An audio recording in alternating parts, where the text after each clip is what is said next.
হৃদয়ের জানালা খুলে সবাইকে শুনতে বলছি বন্ধু, আমি কি বোঝাইতে চাই? আমার নবী, আপনার নবী সরকারে মদিনা, তিনি ফেরেশতাদেরকে নিয়ে ভ্রমণে বের হলেন সফরের উদ্দেশ্যে। হঠাৎ করে আমার নবী দেখতে পেল বন্ধু, একটা মানুষকে আরেকটা মানুষ পাথর দিয়ে এমন ভাবে নিক্ষেপ করতেছে। একজনের মাথায় পাথরের আঘাত আসে কি আমরা দেখি না? যেমন গত কয়েকদিন আগে আপনাদের চট্টগ্রামে পুলিশ এবং জনগণের সংঘর্ষ হয়েছে কিনা আমরা টিভিতে দেখেছি, হয়েছে কিনা? ঢিল ছোড়াছড়ি হয়েছে কিনা? ঠিক সেই রকম নবী দেখলেন পাথর নিক্ষেপ করতেছে একজন ব্যক্তিকে, আর পাথরের আঘাতে তার মাথাটা পুরোটা ভেঙে চুরমার হয়ে যাচ্ছে। যখন বন্ধু পাথরগুলো মারার পরে চতুর্দিকে ছড়িয়ে ছিটিয়ে যায়, এবার আমার নবী দেখতে পাইলেন একদিকে তার মাথাটা ঢিল মারলে মাথাটা ভেঙে যায়, চারা ভেঙে যায়, চরণ বিচরণ হয়ে যায়। ওই ব্যক্তিটা যখন আবার পাথরগুলো টোকায় আনতে যায়, করিয়ে আনতে যায়, আনতে যাওয়ার পরে আনতে আনতে আবার চাইয়া দেখে কুদরতি ভাবে আবার মাথাটা তার পুরোটা ইনটেক হয়ে যায়। আবার তাকে পাথর মারে, আবার বন্ধ মাথা ভাঙতে থাকে। এইভাবে মাথা ভাঙতে ভাঙতে এই অবস্থা যখন আমার নবী দেখলেন, ফেরেশতা কয়জন? ওয়াজ শুধু শুনলে চলবে না বন্ধু, ব্রেইনে সেটআপ দিতে হবে, তাহলে জীবন বদলাবে। এই কান দিয়ে শুনবো, এই কান দিয়ে বের করে দিব, তাহলে আপনার ওয়াজ শুনে কোনো লাভ হবে না।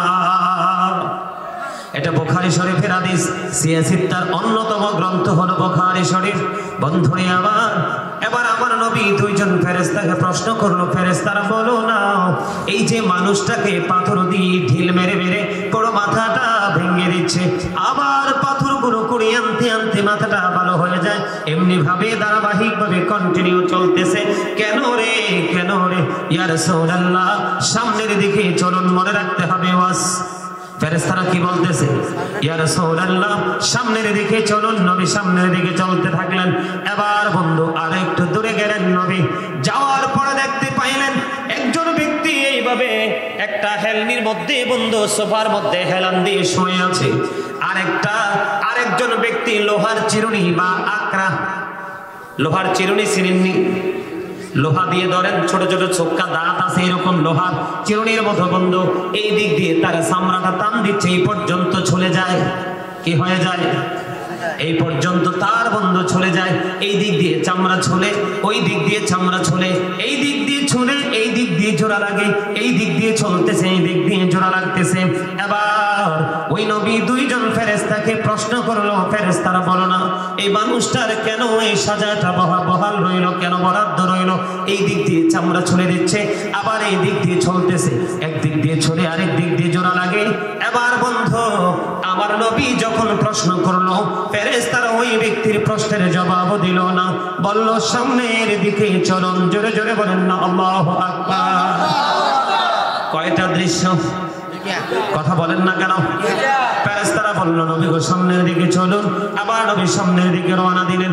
সামনের দিকে যাইয়া নবী আরো একটা দৃশ্য দেখতে পাইল। সেই দৃশ্য হলো আমার নবী দেখতে পাইলেন একটা আগুনের চুলা দেখা যায়। কি আগুনের চুলা? আগুনের চুলার দিকে নজর দিল।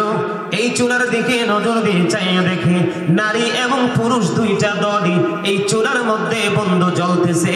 তাই দুইটা দল বন্ধু পুরোপুরি উলঙ্গ ল্যাংটা। জোরে জোরে নাউজুবিল্লাহ, আর জোরে বলেন না নাউজুবিল্লাহ। তাদেরকে উলঙ্গ অবস্থায় আগুনের মধ্যে পড়ে ছাই হয়ে যাচ্ছে। এবার আমার নবী, আপনার নবী সরকারে মদিনা, তিনি প্রশ্ন করল ফেরেশতাদেরকে, ও ফেরেশতারা, এই আগুনের চুলাটা কি? এটার মধ্যে উলঙ্গ নারী পুরুষ কেন জ্বলতেছে, চিৎকার করতেছে, হাহাকার করতেছে? এবার ফেরেশতারা বলল, ইয়া রাসূলুল্লাহ, আপনি সামনের দিকে চলুন। আবার নবী বন্ধু সামনের দিকে চলতে শুরু করলো। আবার বলছি হাদিস শরীফটা বুখারী শরীফের মধ্যে এসেছে। ঘটনা কয়টা? এবার যখন ফেরেশতারা বলল ইয়া রাসূলুল্লাহ সামনের দিকে চলুন, নবী সামনের দিকে বন্ধ রওনা দিল। এবার যাইয়া দেখতে পাইলেন একটা রক্তের নদী দেখা যায়। কিসের নদী? রক্তের নদী।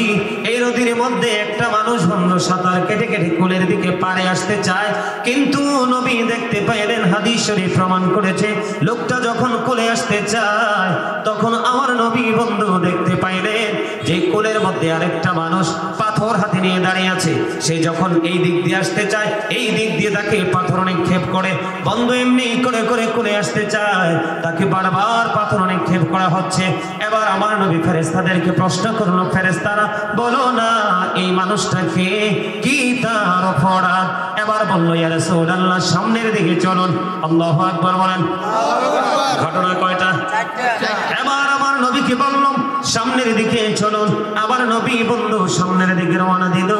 রওনা দেওয়ার পরে এবার চাইয়া দেখলেন একবারে কালো বিশ্রী চেহারার একজন মানুষ জাহান্নামের আগুনকে উত্তপ্ত করতেছে।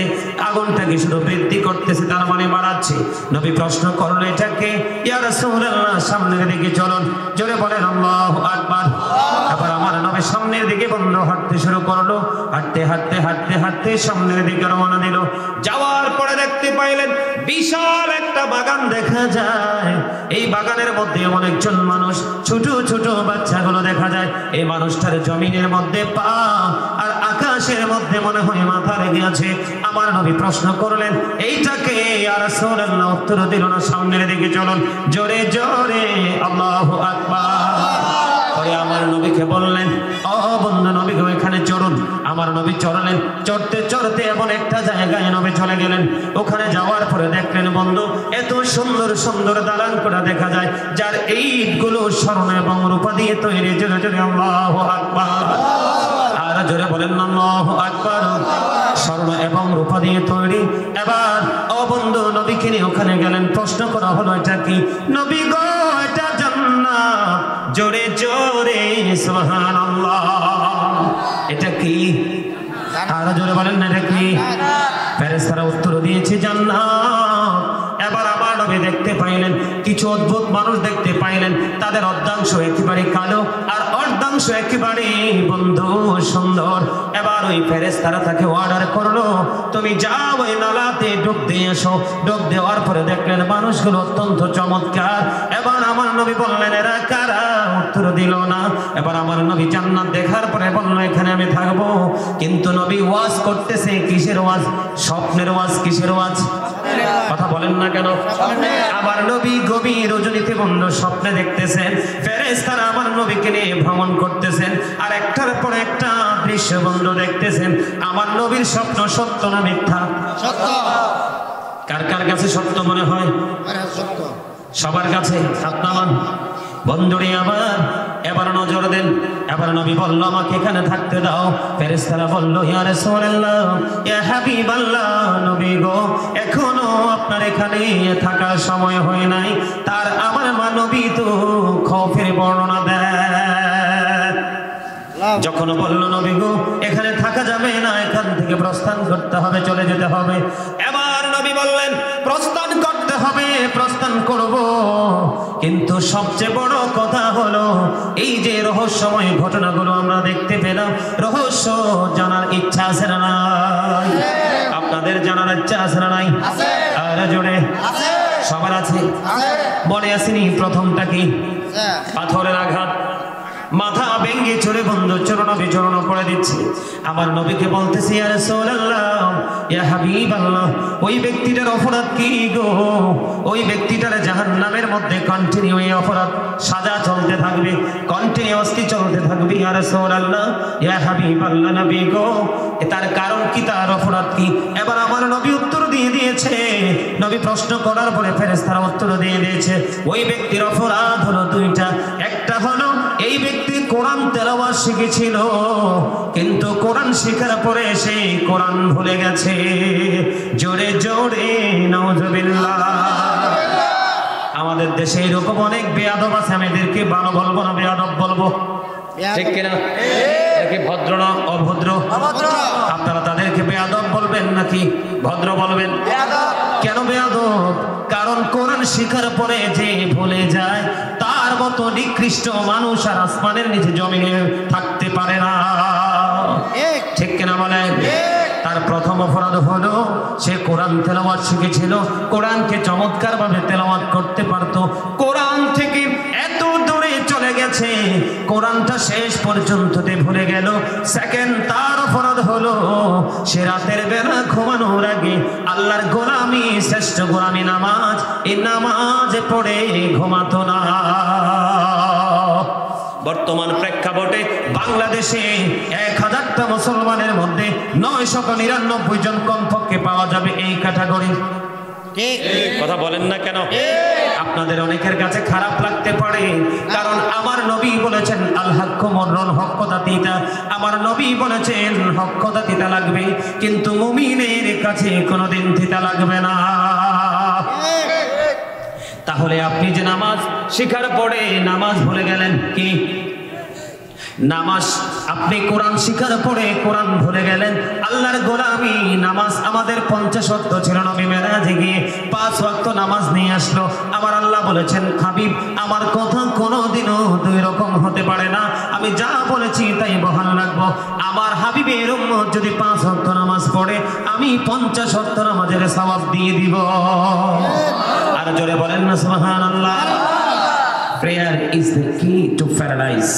নামাজ হলো জান্নাতের, নামাজ হলো জান্নাতের। খায়রুকুম মান তাআল্লামাল কুরআন ওয়া আল্লামা, যিনি নিজে কোরআন শিখে এবং অন্যকে শেখায় সে হচ্ছে আল্লাহর কাছে সবচেয়ে উত্তম ব্যক্তি। আর যারা বলেন না সুবহানাল্লাহ, সবচেয়ে উত্তম ব্যক্তি। তাহলে নামাজ এবং কোরআন দরকার আছে না নাই? তা আপনি যে নামাজ পড়েন না, কোরআন শিখে ভুলে গেলেন, এটার হিসাব আল্লাহর কাছে জবাব দিতে হবে না?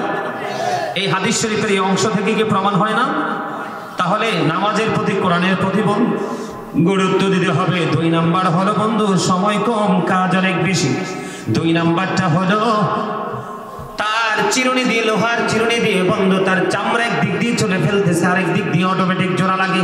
এটা অত্যন্ত যন্ত্রণার কিনা অত্যন্ত আরামের? বলেন যন্ত্রণা, অত্যন্ত যন্ত্রণার খবর। নবী প্রশ্ন করলো তারে সাজা কেন রে, জানতে বড় মনে চায়। নবী যখন প্রশ্ন করলো উত্তর দিয়ে দিল, ফেরেশতারা ইয়া রাসূলুল্লাহ এই লোকটা ছিল পৃথিবীর শ্রেষ্ঠ একজন মিথ্যাবাদী। নাউজুবিল্লাহ। আর জোরে বলেন না নাউজুবিল্লাহ। এই যে টেলিফোনে কি আপনি আছেন বহদ্দারহাট, কোথায়? আর জোরে। আপনার বন্ধু দাঁড়িয়ে আছে নতুন ব্রিজের ওপারে, আপনি বলতেছেন দোস্ত আমি তো নতুন ব্রিজের উপরে, অথচ আপনি কোথায়? এটা কি মিথ্যা না সত্য? আমার নবী বলেছেন যারা মিথ্যা বলবে, কথা দিয়ে কথা রাখবে না, আমানত খেয়ানত করবে, তারা হলো মুনাফিক। আল্লাহ বলেছেন ইন্নাল মুনাফিকিনা ফিদ দারকিল আসফালি মিনান নার, the hypocrites will be in the lowest place of hell. মুনাফিকরা জাহান্নামের সবচেয়ে নিকৃষ্ট জায়গায় থাকবে। হযরত আবু হুরায়রা রাদিয়াল্লাহু তাআলা আনহু থেকে হাদিস বর্ণিত, আমার নবী বলেছেন সে ধ্বংস, সে ধ্বংস, সে ধ্বংস 3 বার বলেছে। কে গো নবী? সে ধ্বংস যারা মানুষকে মজা দেওয়ার জন্য, মানুষকে সাময়িক সময়ের জন্য বিনোদন দেওয়ার জন্য মিথ্যে নাটক, মিথ্যে গল্প বানিয়ে বলে। জোরে জোরে নাউজুবিল্লাহ।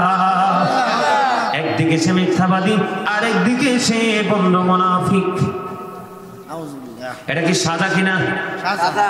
আবু হুরায়রা রাদিয়াল্লাহু তাআলা আনহু থেকে হাদিস বর্ণিত, নবী বলেছেন যে ব্যক্তি ইচ্ছে করে একটা মিথ্যা কথা বলবে তার মুখ থেকে এত বেশি দুর্গন্ধ বের হয়ে আসে, এই দুর্গন্ধের কারণে তার কাদের ফেরেশতা 1760 গজ দূরে অবস্থান করে তার বাণী তাকে ছেড়ে বন্ধু 1 মাইল দূরে চলে যায়। নাউজুবিল্লাহ।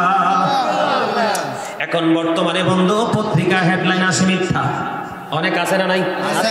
অনেক সংবাদ পাঠক এবং পাঠিকা তারা মিথ্যা খবর বন্ধু, মিথ্যা সংবাদ বলে না। কথা বলেন না কেন? আমাদের গ্রামে গঞ্জে দেখা যায় কিছু মহিলা এই বাড়ি থেকে ওই বাড়িতে মিথ্যা নিউজ প্রচার করে কি করে না? কিছু মুরব্বী আছে, কিছু ইয়াং ম্যান আছে, দোকান চাটা চৌমুনিকে ভালোবাসে, বাজারকে ভালোবাসে, শপিং মলকে ভালোবাসে, একজন আরেকজনকে নিয়ে মিথ্যা অপপ্রচার চালায় কি চালায় না? আমার নবী বলে দিয়েছে, হাদিস শরীফ প্রমাণ করেছে বন্ধু, ওই ব্যক্তিটা ছিল 100% একজন মিথ্যাবাদী। এই কারণে তার চামড়া একদিক দিয়ে ছোলা হচ্ছে, আরেক দিক দিয়ে জোড়া লাগতেছে। এমনি করে করে কন্টিনিউ বন্ধু তার আযাব বহাল থাকবে। জোরে জোরে নাউজুবিল্লাহ। তিন নাম্বার কোনটা আপনাদের মনে আছে কিনা? এই ওয়াজ করাতে আপনারা কষ্ট পান? আরে ওয়াজ এগুলো বর্তমানে মানুষ তো মানুষের উপর অন্যায় এগুলাই করে, ঠিক কিনা বলেন? মনে রাখবেন আল্লাহ বলেছেন ইন্নাল্লাহা লা ইয়াজলিমুন নাসা শাইয়্যান ওয়ালাকিন্নান নাসা আনফুসাহুম ইয়াজলিমুন। আল্লাহ বলেছেন আল্লাহ আল্লাহর বান্দার উপর অত্যাচার করে না, বান্দা নিজেই নিজের উপর অত্যাচার করে। তার মানে আল্লাহ মানুষের উপর জুলুম করে না, মানুষ নিজেই নিজের উপর জুলুম করে। এই যে বললাম এই কাজগুলো প্রকৃতপক্ষে সে নিজের উপর নিজে জুলুম করতেছে, ঠিক কিনা বলেন? আর জোরে বলেন ঠিক কিনা? বন্ধুরে আমার কয়টা গেল? তিন নম্বরে কি দেখেছিলেন? আগুনের চুলা, মনে আসেনি? আগুনের চুলা বড় ভয়ঙ্কর। এই আগুনের চুলার মধ্যে নবী দেখেছিলেন উলঙ্গ নারী পুরুষ জ্বলতেছে, চিৎকার করতেছে। নবী গো, এই যে উলঙ্গ মানুষগুলো কারা গো? নবী বলে দিয়েছেন এই পৃথিবীর জিনা করনেওয়ালা নারী এবং পুরুষগুলো। জোরে জোরে বলেন না নাউজুবিল্লাহ। বাংলাদেশে অহরহ হচ্ছে বন্ধু, একজনের বউ আরেকজনের সমান একজন পুরুষের সাথে চলে যায়, ঠিক কিনা বলেন? একজন পুরুষ আরেকজনের বিবি নিয়ে বন্ধু পালিয়ে যায়, আছে না নাই? আজকে আপনাদেরকে একটা কথা বলে দেই, বাংলাদেশের আইন অনুযায়ী, শরীয়তের আইন অনুযায়ী স্বামী স্ত্রী যদি তালাক না হয়ে অন্য কোন পুরুষের গলায় ঝুলে অথবা কোন পুরুষ অন্য কোন নারীকে তালাক প্রাপ্ত ছাড়া বিয়ে করে, ওই মহিলা স্বামী স্ত্রী দুইজন যদিও বিয়ে করবে তাদের মিলামেশা হবে টোটালি জিনা। জোরে জোরে নাউজুবিল্লাহ। বর্তমানে বাবা বলে ছেলে উপযুক্ত হয়েছে, ছেলেকে বিয়ে দেয় না, ছেলে গোপনে জিনার কাজে লিপ্ত হয়। মেয়ে উপযুক্ত হয়ে গেছে বন্ধু, মেয়েকে সময় মতো বিয়ে দেয় না, কলেজ ইউনিভার্সিটিতে পাঠিয়ে দিয়েছে। মেয়ে যৌবনের জ্বালা সইতে পারে না, ছেলে যৌবনকে ধরে রাখতে পারে না, দিনের সঠিক শিক্ষাও বন্ধু নাই। এই জন্য জিনায় তারা লিপ্ত হলো, ব্যভিচারে যারা লিপ্ত হলো, এটার জন্য দুই পক্ষেরই বাবা মা দায়ী হয়ে যাবে। আমার নবী বলেছেন যারা পৃথিবীর বুকে বন্ধ নফসের কামনা লালসার শিকার হয়ে জিনায় যারা লিপ্ত ছিল, এই জিনা করনেওয়ালা এই আগুনের চুলার মধ্যে, এই আগুনের চুলাটা হলো জাহান্নাম। আগুনটা কিন্তু পৃথিবীর আগুনের মতো নয়। কিসের মতো নয়? হযরত আবু হুরায়রা রাদিয়াল্লাহু তাআলা আনহু থেকে হাদিস বর্ণিত, আমার নবী বলে দিয়েছেন জাহান্নামের আগুনকে আল্লাহ 1000 বছর তাপ দিয়েছে, আগুনের রং হয়ে গেছে বন্ধু লাল। আরো 1000 বছর তাপ দিল, আগুনের রং হয়ে গেল বন্ধু সাদা। আরো 1000 বছর তাপ দিয়েছে, আগুনের রং হয়ে গেল বন্ধু কালো। এই জাহান্নামের আগুন এই ধরন একটার পর একটা প্রমাণ দিব এই পাপীদের জন্য বন্ধু তপ্ত হয়ে আছে। জোরে জোরে নাউজুবিল্লাহ। কয়টা গেল? 4 নম্বরে কি দেখেছিলেন? রক্তের নদী, রক্তের দরিয়া। বন্ধু একজন মানুষ সাঁতার কেটে কেটে বন্ধু কোলে আসতে চায়। আপনাদেরকে বলি রক্ত একদিন থাকলে গন্ধ কয় না গ্রান কয়? দুর্গন্ধ না সুগ্রান? দেখেন কুরবানির ঈদের গোশত জবাই, গরু জবাই করার পরে রক্ত যখন মাটিতে পুঁতবেন কোনো দুর্গন্ধ নাই, কিন্তু রক্ত যদি রাস্তায় থাকে গন্ধে হাঁটা যায় না, ঠিক কিনা বলেন? ব্লিচিং দিয়ে ওয়াটার দিয়ে ওয়াশ করা হয় বন্ধু। এই লোকটার অপরাধ কি ছিল? আমার নবীকে ফেরেশতারা জানিয়ে দিল ইয়া রাসূলুল্লাহ, তার অপরাধ ছিল দুনিয়ায় ওই ব্যক্তিটা সুদ খেয়েছে। আপনাদের এই বন্ধু চট্টগ্রামে সুদ আসেনি? বাড়ি বাড়ি ঘরে ঘরে আছে, ঠিক কিনা বলেন? আরো জোরে। এখন আপনারা প্রশ্ন করতে পারেন বলে হুজুর রক্তের নদী কেন গো? রক্তের নদী বলার কারণ আছে, আপনি যখন টাকা উপার্জন করবেন টাকা থেকে খাবার কিনবেন, ঠিক কিনা? খাবার যখন আপনি খাবেন তখন আপনার বডির মধ্যে বন্ধ রক্ত উৎপত্তি হবে, রক্ত জন্ম হবে, ঠিক কিনা বলেন? তাহলে টাকাটা যদি হালাল হয় আপনার রক্তটাও হবে হালাল। টাকা যদি হারাম হয় আপনার রক্ত বন্ধু হবে হারাম। আমার মনে হয় এই জন্য আল্লাহ রাব্বুল আলামিন তাকে রক্তের নদীর মধ্যে বন্ধু বরাদ্দ দিয়ে দিয়েছেন। নাউজুবিল্লাহ। সে হাজার চেষ্টা করেও বন্ধু কোলে আসতে পারে না, কোল থেকে আরেকজন তাকে পাথর নিক্ষেপ করে প্রতিহত করে। অন্য আরো কয়েকটা হাদিস এড করব। আমার নবী যখন মেরাজে গেলেন জাহান্নামে কিছু একটা সম্প্রদায়ের দিক দিয়ে যখন যাচ্ছিলেন, আমার নবী হঠাৎ করে দেখলেন এক একটা মানুষের পেট এক একটা ঘরের মতো বড় বড়। জিব্রাইলকে প্রশ্ন করলো, ভাই জিব্রাইল, এই ঘরের মতো বড় বড় পেট হলো মানুষগুলো এরা কারা? এবার জিব্রাইল বলল, ইয়া রাসূলুল্লাহ, এরা হলো দুনিয়ার সুদখোর। নবী বলতেছেন, আমি নবী দেখতে পেয়েছি এদের পেটের মধ্যে সাপ আর বিচ্ছু দেখা যায়। সাপ বিচ্ছু কি মানুষকে আদর করে না সবল দেয়? তো আপনার আরো ভয়ঙ্কর খবর আসছে বন্ধু। কয়টা চলে গেল? 4টা চলে গেল। 5 নম্বরে দেখেছিলেন কি? কথা বলে না কেন? বন্ধুরে আমার, তারপরে দেখেছিলেন কালো বিশ্রী চেহারার একজন মানুষ শুধু আগুনটাকে বাড়াচ্ছে, শুধু আগুনটাকে বাড়াচ্ছে। ফেরেশতাদেরকে নবী প্রশ্ন করলো, বলো না এই মানুষটা কে? কই নবী গো, এটা হলো জাহান্নামের পাহারাদার মালিক ফেরেশতা। সে শুধু দিন আগুনটাকে বৃদ্ধি করছে। কি করছে? আগুনটাকে বাড়াচ্ছে পাপীদের জন্য। বন্ধু জোরে জোরে নাউজুবিল্লাহ। তারপরে দেখেছিলেন লম্বা মানুষ, এটা হলো হযরত ইব্রাহিম খলিলুল্লাহ। ওই যে ছোটকালে বাচ্চা মারা যায় কি যায় না? বাচ্চাগুলো মারা যায়। ওই বাচ্চাগুলো শিশুকালে যখন মারা যায়, এই বাচ্চাগুলোকে বাবা মা কাল কিয়ামতের দিন পাবে। ওই বাচ্চাগুলো বাবা মাকে জান্নাতের জন্য সুপারিশ করবে। বন্ধু, ওই যে বাগানটা, এটা জান্নাত। ইব্রাহিম খলিলুল্লাহ ওই শিশুকালে যে বাচ্চাগুলো নিয়ে পৃথিবী ছেড়ে চলে গেল মা বাবার কোল শূন্য করে, ওই বাচ্চাগুলো নিয়ে তিনি জান্নাতে বসবাস করেন। জোরে জোরে সুবহানাল্লাহ। তারপরে চলে গেলেন জান্নাতে। নবী দেখতে পাইলেন একদল মানুষের অর্ধাংশ সুন্দর, আরেক অর্ধাংশ উপর বিশ্রী। এই যে পানির মধ্যে ডুব দিল, ডুব দেওয়ার পরে তারা সুন্দর হয়ে গেল। এর কারণ কি?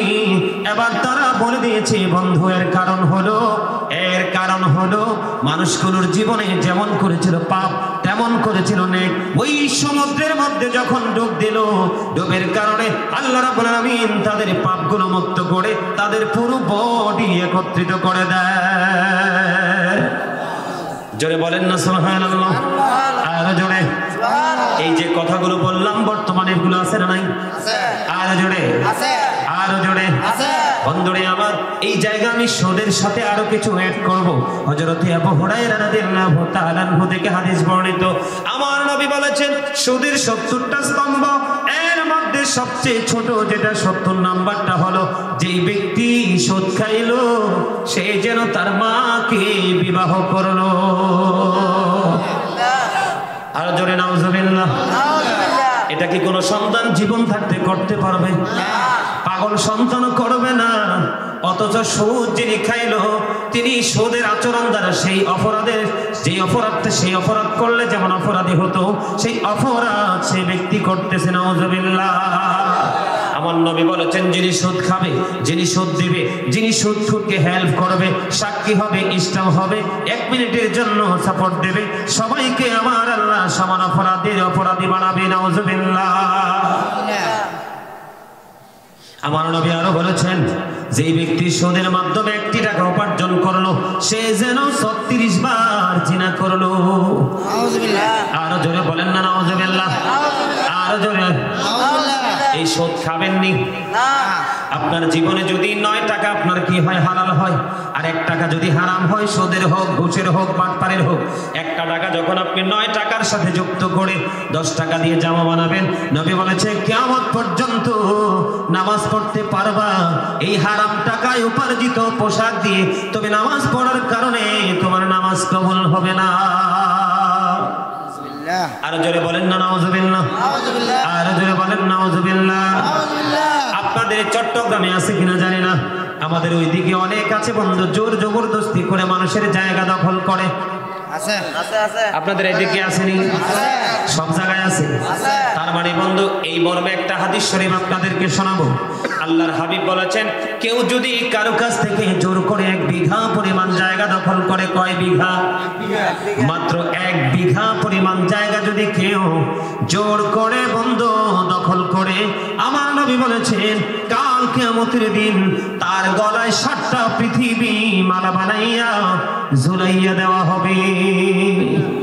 আপনাদেরকে আমি বলবো এই সাদাটা কেমন হবে আগামীকাল একটু ট্রাই করবেন। চিকন সুতা আছে না, সুতা, একেবারে চিকন সুতার মধ্যে লোহার একটা বাটকারা, 1 কেজি ওজনের লোহার একটা বাটকারা, যদি বাটকারাটার মধ্যে সুতাটা পেঁচাইয়া আপনি যদি গলার মধ্যে একটুখানি ঝুলিয়ে দেন, দেখবেন আধা ঘন্টাও বন্ধু হাঁটতে পারবেন না, আপনার গলা রশি দিয়ে বন্ধু গলা ছিঁড়ে যেতে চাইবে।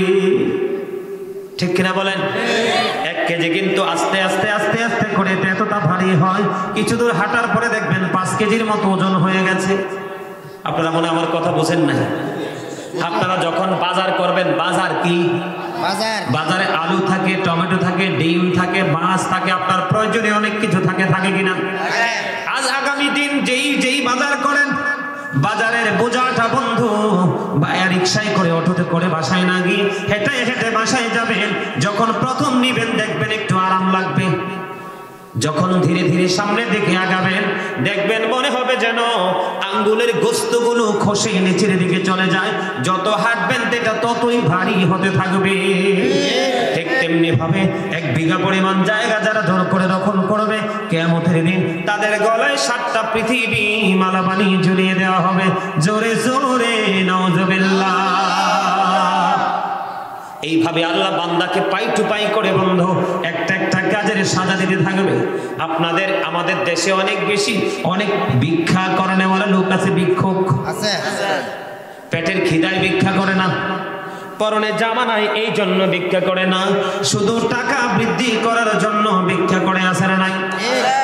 আমার নবী বলে দিয়েছেন, যেই ব্যক্তি অভাবের জন্য নয়, পোশাকের জন্য নয়, খাবারের জন্য নয়, শুধু নিজে সচল থাকার পরেও 1 ডিস্ট্রিক্ট থেকে আরেক ডিস্ট্রিক্টে, 1 জেলা থেকে আরেক জেলায় চলে যাবে বন্ধু, শুধু অর্থ বাড়ানোর জন্য ভিক্ষা করলো, নবী বলে দিয়েছে সে ভিক্ষা করলো না, সেই জন্য তার নিজের জন্য জাহান্নাম ভিক্ষা করতেছে। জোরে বলেন না নাউজুবিল্লাহ। আল্লাহ পবিত্র কালামে হাকিমে সূরা রহমানের মধ্যে বলেছেন, ওয়াকিমুল ওয়াজনা বিল কিসতি ওয়া লা তাখসিরুল মিজান। আল্লাহ বলেছেন ন্যায্য ওজন কায়েম করো, ওজনে কম দিও না। কি দিও না? ন্যায্য ওজন কায়েম করো, ওজনে কম দিও না। নবী বলেছেন বন্ধু এখানে কেন আসলাম? আমাদের দেশে কিন্তু 2টা পক্ষ থাকে, 2টা দল, একটা হলো 100% বুদ্ধিমান, একটা হলো 100% বুদ্ধিহীন। কথা বলে না? তার মানে একটা হলো চালাক, এক দল হলো চালাক, আরেক দল বেফতার। আছে না নাই? আমাদের প্রত্যেকটা দেশে দেশে, প্রত্যেকটা এলাকায় এলাকায় আছে না নাই? বলে হুজুর কেন গো এখানে আসলেন? এখানে আসার কারণ হলো বন্ধু, সালাতুন ইয়া রাসূলুল্লাহ, সালামুন ইয়া হাবিবাল্লাহ আলাইকুম মুহাম্মদ মুস্তাফা জানে খুদা কো, खुदा जाने मोहम्मद मुस्तफा को सलातुन या सलामुन या हबीबल्लाह अलैकुम कहाँ हो या रसूलल्लाह, कहाँ हो मेरे आका मेरे मौला, कहाँ हो सलातुन या अलैकुम सलामुन या হাবিবাল্লাহ আলাইকুম। জোরে জোরে আলহামদুলিল্লাহ। বন্ধুরে আমার নবী, আপনার নবী, দু জাহানের বাদশা নবী, উম্মতকে বাঁচানোর জন্য সব ধরনের রাস্তা তিনি দেখিয়েছে। আমার দিকে নজর দেন। একটা বন্ধু আমাদের দেশে অনেক বিচার এরকম হয় যে একটা পক্ষ রায় থাকার পরেও যথাযথভাবে সাক্ষী উপস্থিত না করার কারণে সে হেরে যায়। কথাটা বুঝতে হবে কিন্তু, জায়গা নিয়ে, বাড়ি নিয়ে, যেই কোনো ব্যবসা বাণিজ্য নিয়ে তার উপযুক্ত সাক্ষী, উপযুক্ত যথাযথ সাক্ষী বন্ধু বিচারকের সামনে আনতে না পারার কারণে সেই কিন্তু বিচারে হেরে যায়। আমাদের দেশে এটা আছে না নাই? কিন্তু আরেকজন দেখা যায় সেই ন্যায্য লোক না, সঠিক লোক না, বিচারকের সামনে অনেক বেশি গ্রহণযোগ্য সাক্ষী তুলে ধরার কারণে বিচারক রায়টা দিতে বাধ্য হয়। তার মানে কি? একজন সঠিক থাকার পরেও সাক্ষী না থাকার কারণে সেই রায় পাইল না। আরেকজন বন্ধু বেঠিক মিথ্যাবাদী অন্যায়কারী হওয়ার পরেও সাক্ষী থাকার কারণে রায়টা তার পক্ষে চলে যায়। আমি হাদিস শরীফের ভাষা কিন্তু অন্যরকম, হাদিস শরীফের মূল মর্মটা আমি আমার মতো করে আপনাদেরকে বুঝিয়ে দিলাম। আমার নবী বলেছেন সাক্ষী না থাকার কারণে সত্যবাদী হেরে গেল, আর সাক্ষী দাঁড় করানোর কারণে মিথ্যাবাদী জিতে গেল। বিচারক মিথ্যাবাদীর পক্ষে রায়টা দিয়ে দিল। আমার নবী বলে দিয়েছে বন্ধু, বিচারক যাকে রায় দিল তাকে রায় তো দিল না, তাকে যেন জাহান্নামের একটা অংশ বরাদ্দ করে দিল। জোরে বলেন নাউজুবিল্লাহ, আরো জোরে বলেন নাউজুবিল্লাহ। আমাদের দেশে সমস্যা আছে না নাই? আরো জোরে, আরো জোরে। এখন বর্তমান প্রেক্ষাপটে বর্তমান এই যে বর্তমান অবস্থার দিকে একটু ওয়াজ করব। যেহেতু পরকালের হিসাব নিয়ে বন্ধ আলোচনা, বর্জক জীবন, আপনার ফিউচার নিয়ে আলোচনা, সেই জন্য বলতে চাই এখানে ম্যাক্সিমাম যুবকের পরনে জিন্স প্যান্ট আছে না নাই? কথা বলেন না কেন? আছে না নাই? জিন্স প্যান্ট পরলে কি নিচের অংশ ঢাকা থাকে না? দেখা যায়। তো এটা কি জায়েজ না না জায়েজ? মন বিশ্বাস করেন না জায়েজ? যেহেতু পরকাল নিয়ে আমাকে আলোচনা করতে বলেছেন বন্ধু, আমার দিকে তাকান। কমিটির লোকগুলো আবার ঠিক আছে, সবার সাদা পায়জামা সাদা পাঞ্জাবি, ওরা আবার ঠিক আছে। বলে হুজুর জিন্স প্যান্টকে প্রথম টার্গেট করলেন কেন? জিন্স প্যান্টকে টার্গেট করার কারণ হলো জিন্স প্যান্ট পরনে বলা মুসল্লি যারা নামাজ পড়তে মসজিদে যায়, ঘরে যায় নামাজ দিছে, নামাজ পড়ে, আমি কোরআন এবং হাদিস থেকে বন্ধু যে তথ্য পেয়েছি সেটা অনুযায়ী তাদের নামাজ আল্লাহর দরবারে গ্রহণযোগ্য নয়। একটু আগে বলেছি সুদের টাকা, ঘুষের টাকা, অন্যায় অত্যাচার, জুলুম, ব্যভিচারের টাকায় যেমনি জামাত পড়ে নামাজ পড়লে নামাজ কবুল হয় না, আবার আল্লাহ কোরআনে বলেছে আবানি আদম কদ আনজালনা আলাইকুম লিবাসান ইওয়ারি সাওআতিকুম ওয়ারিশান ওয়া লিবাসুত তাকওয়া যালিকা খায়র। জোরে জোরে বলেন আল্লাহু আকবার। আমার নবী বলেছেন বান্দার জন্য আল্লাহ 3 শ্রেণীর পোশাক দিয়েছেন। কয় শ্রেণী? 3 শ্রেণী। আর জোরে 3 শ্রেণী। কয় শ্রেণী? 3 শ্রেণী। একটা হলো লজ্জাস্থান ঢাকার পোশাক, যেটা আমরা প্রতিনিয়ত পরে থাকি, নতুন হোক বা পুরান হোক। ঠিক। এই যে মাহফিল কমিটি আপনারা যারা আজকে মাহফিল হবে, আলেমরা আসবে, মাহফিল হবে, সুন্দর অন্য দিনের চাইতে সুন্দর পোশাক পরছেন কিনা? কথা বলেন না কেন? পরছেন কিনা? আমার আল্লাহ বলেছেন 2 নাম্বারটা হলো সাজের পোশাক, 3 নম্বরে নবী বলেছেন লিবাসুত তাকওয়া যালিকা খায়র। আল্লাহর কাছে উত্তম পোশাক হলো শরীয়তের পোশাক, তাকওয়ার পোশাক। যেই পোশাকটা নারী এবং পুরুষ 2 ধরনের জন্য 2 রকম। নারীদের ক্ষেত্রে যদি বলি, তাদের মাথা থেকে পা পর্যন্ত তারা ঢেকে রাখতে হবে। কি করতে হবে? মাথা থেকে পা পর্যন্ত ঢেকে রাখতে হবে। বিশেষ কারণে তারা হাতের তালু, পায়ের তালু বন্ধ দেখাতে পারবে, অন্যথায় পুরো শরীর ঢেকে রাখা মহিলাদের জন্য ফরজ। আল্লাহ কোরআনে বলেছে করোনা ফি বুয়ুতিকুন্না ওয়ালা তাবাররাজনা তাবাররুজাল জাহিলিয়াতিল আওলা। নারীদেরকে বলেছেন তোমরা তোমাদের ঘরে পর্দায় থাকো, জাহিলি যুগের নারীদের মতো রূপ, নিজের রূপকে অন্য পুরুষের সামনে দেখায়ও না। তার মানে তোমরা বেপরদায় বের হইও না। নারীদের জন্য এই বেপরদাটা হলো বড় অন্যায়, এটার জবাব আল্লাহর দরবারে দিতে হবে। আমি আসছি একটু পরে তাদের জায়গায় বন্ধু। তার আগে পুরুষদেরকে একটু সাইজ করতে হবে, কারণ এই জিন্স প্যান্ট পরে নাভি দেখায় রাখে, পিছন দিক দিয়ে লজ্জাস্থান দেখায় রাখে এবং মনে মনে প্রাউড ফিল করে। কথা বলেন না কেন? পুরুষের ফরজ পোশাক হলো উপর দিয়ে নাভি বরাবর রাখতে হবে। লুঙ্গি পরেন, প্যান্ট বলেন, পায়জামা বলেন, ট্রাউজার বলেন, উপর দিয়ে নাভি বরাবর, আর নিচে দিয়ে থাকবে টাকনোর উপরে। কোথায়? উপর দিয়ে নাভির উপরে, আর নিচে দিয়ে বন্ধ টাকনোর উপরে। এটা হলো পুরুষের জন্য পোশাক। উপর দিয়ে যদি নাভির নিচে চলে যায়, নিচে দিয়ে যদি টাকনোর নিচে চলে যায়, এটা হবে শরীয়ত বিরোধী পোশাক। নাউজুবিল্লাহ। বুখারী শরীফের মধ্যে এসেছে যেই পুরুষের পোশাক বন্ধ টাকনোর নিচে চলে যাবে, নাভির নিচে যাবে, তাকে জাহান্নামে যেতে হবে। আপনি টাকাও খরচ করলেন, পোশাকও কিনলেন, সঙ্গে আপনি অবৈধ হওয়ার কারণে জাহান্নামও খরিদ করলেন। আমার কথা না বন্ধু, আল্লাহর কথা। কার? আর জোরে। এবার আমার দিকে তাকান, হাদিস শরীফের দিকে যদি একটু নজর যায়, আমার নবী মসজিদে অবস্থান করতেছেন, এক ব্যক্তি এসে বন্ধু নামাজের নিয়ত করে ফেললো। আমার নবী দেখে বললেন, তুমি নামাজ ভেঙে ওযু করে আসো। তিনি ওযু করতে গেলেন, ওযু করে আসে আবার নামাজের নিয়ত বাঁধলেন। নবী বললেন, তুমি আবার ওযু করে আসো। তিনি আবার নামাজের নিয়ত ভেঙে তিনি ওযু করতে গেল, আবার তিনি এসে নামাজের নিয়ত বাঁধলো। আমার নবী আবার বললেন, তুমি ওযু করে আসো। আরেকজন প্রশ্ন করলো, ইয়া রাসূলুল্লাহ, ইয়া হাবিবাল্লাহ, নবী গো, ও প্রাণের নবী বারবার কেন বলছেন ওযু করার জন্য? আবার নবী বলতেছে, কিয়ামত পর্যন্ত, কিয়ামত হয়ে যাবে, কিয়ামত পর্যন্ত সেই ব্যক্তি নামাজ পড়তে পারবে, আল্লাহর দরবারে নামাজ কবুল হবে না, কারণ তার পোশাকটা শরীয়তের সীমা লঙ্ঘন করেছে। জোরে জোরে নাউযুবিল্লাহ। নামাজের নিয়ত করার পরেও নবী বলেছে, তুমি নামাজ ভেঙে ওযু করে আসো। এখানে আপনাদেরকে বুঝতে হবে কত বড় অন্যায়, শরীয়তের সীমা লঙ্ঘন করে এই পোশাক পরা। ঠিক কথা বলেন না কেন? আমি এই জন্য বলেছি, আপনাদেরকে বাঁচানোর জন্য এসেছি, রাস্তাগুলো দেখাচ্ছি। বর্তমানে মুসলমান নামে শুধু মুসলমান, কাজে তাদের মুসলমানিত্ব নাই। ম্যাক্সিমাম যুবক ছেলেদের মাথার দিকে তাকিয়ে দেখেন, মুসলমানের স্টাইলে চুল কাটা নাই, বিহুদি স্টাইলের চুল কাটা। কথা বলেন না কেন? আর জোরে।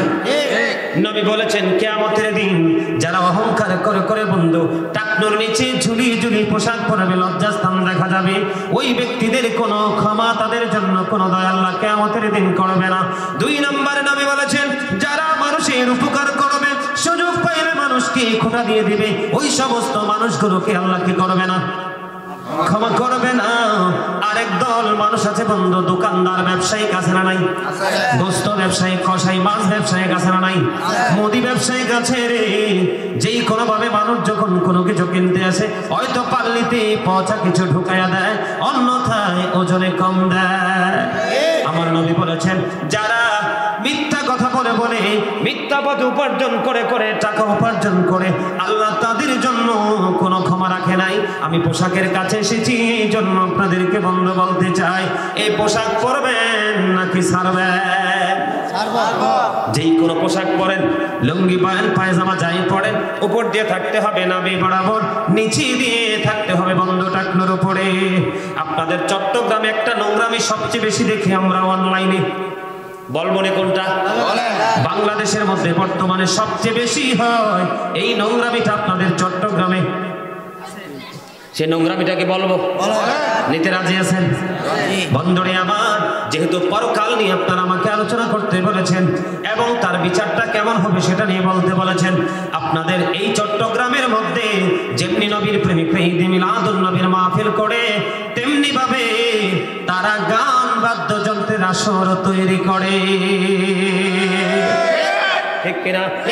আমার কথায় রাগ হতে পারেন আপনারা।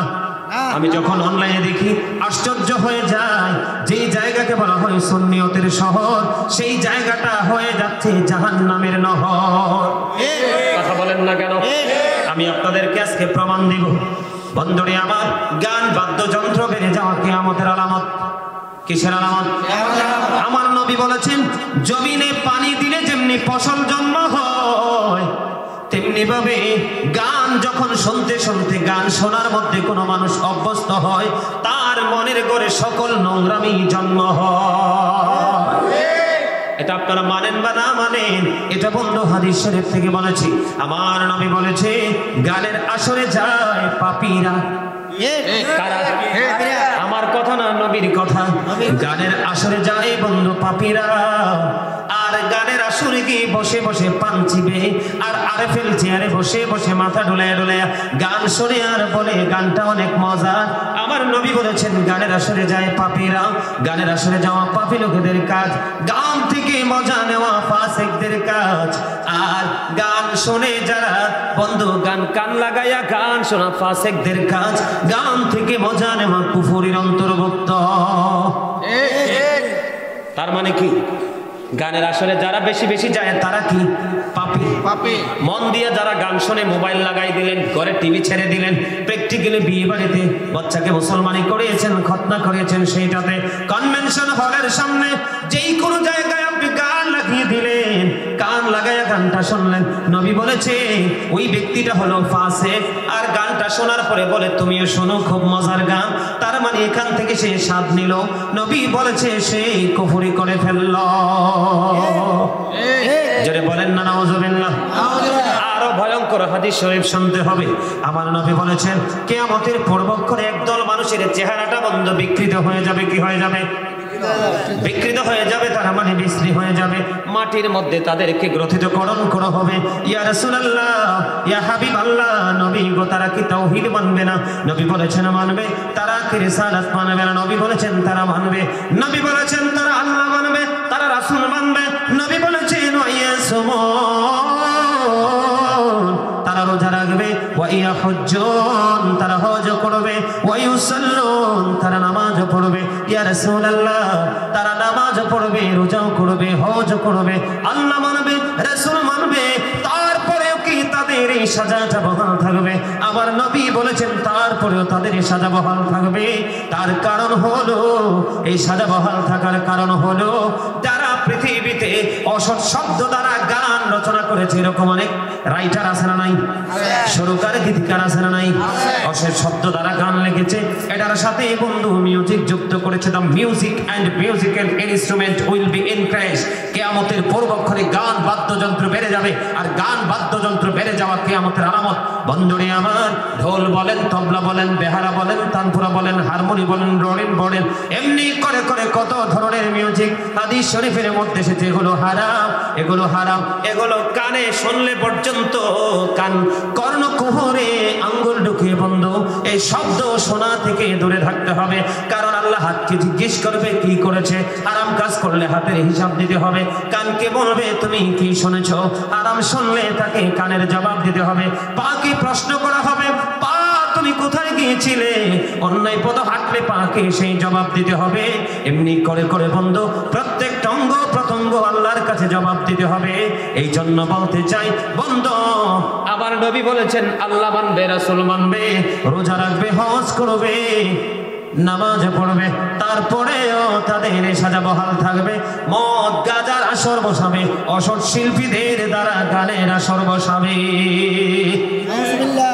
এগুলো আছে না নাই? এই জন্য বলেছি বাংলাদেশের মানুষ শুধু প্র্যাকটিক্যালি মানুষ, তারা দেখায় মানুষ, ভিতরে মানুষ না। ভিতরে মানুষ মিথ্যা আছে না নাই? সুদ ঘুষ আছে না নাই? মানুষের বিরুদ্ধে মিথ্যা অপবাদ আছে না নাই? জিনা ব্যভিচার আছে না নাই? এমনি করে গান বাদ্যযন্ত্র আছে না নাই? পোশাকের দ্বারা নোংরামি করা আছে না নাই? সম্মানিত উপস্থিতি, এগুলো কেন জানেন? আল্লাহ রাসূল বলেছেন আদিবু আওলাদাকুম আলা থালাথি খিসালিন হুব্বি নাবিয়িকুম ওয়া হুব্বি আহলি বাইতিহি ওয়া আলা কিরাআতিল কুরআন। রাসূল বলেছেন তোমরা তোমাদের সন্তানদেরকে তিনটি বিষয় শিক্ষা দাও। কয়টি? একটি হলো হুব্বি নাবিয়িকুম, teach the love of the prophet, নবীর ভালোবাসা শিখাও। হুব্বি আহলি বাইতিহি, teach family love. Learn to recite the holy Quran ওয়া আলা কিরাআতিল কুরআন, তোমরা কোরআন তেলাওয়াত শিখাও। আজকের মা বাবা কি সেই শিক্ষার দিকে আছে? বন্ধুরে আমার, সর্বশেষ আলোচনা আমি এখনই গুছিয়ে দেব আপনাদেরকে।